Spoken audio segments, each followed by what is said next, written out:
దాంట్లో భాగస్వామ్యం అడగలే, ఢిల్లీలో నీ కుర్చీ కూడా మేము అడగలే, ఎర్ర కోట మీద మేము జెండా ఎగరేస్తామని చెప్పలే.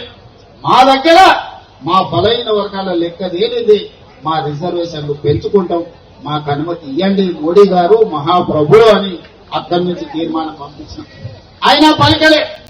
బండి సంజయ్ని కలిసిండు, ధర్మపురి అరవింద్ని కలిసిండు, కిషన్ రెడ్డిని కలిసిండు.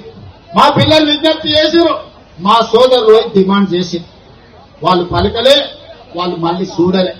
అందుకే ఇవాళ గల్లీలో ఉండే శబ్దం మీకు వినిపిస్తలేదు. అందుకే ఢిల్లీకి వచ్చి చెప్తాం, మోడీ గారు మీరు వినండి, జంతర్ మంతర్లో మా గొంతు వినిపిస్తున్నాం. ఇవాళ ఢిల్లీకి వచ్చినాం. ఆనాడు కురుక్షేత్రం సందర్భంగా ఒక మాట చెప్పారు, ఆయనను పోయి రావలే హస్తినకు అని, ఆయనను పోయి రావలేను హస్తినకు అని యుద్ధానికి ముందు, కురుక్షేత్ర యుద్ధానికి ముందు పెద్దలు చెప్పారు. దాంట్లో భాగంగానే మా బలైన వర్గాల సోదరులతో కలిసి ఆయనను హస్తినకు వచ్చింది. ఈరోజు ప్రధానమంత్రి గారు మీరు వినండి, మీరు మా గుండె సప్పుడు వినండి, మా ఆలోచనలు పంచుకోండి, మాకు అనుమతి ఇవ్వండి, అప్పుడు మీ గౌరవం ఉంటుంది.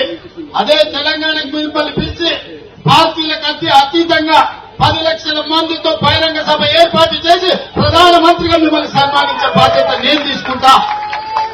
మా రాష్ట్రంలో మాకు అనుమతి ఇవ్వండి, మేము సిద్ధంగా ఉన్నాం అమలు చేయడానికి.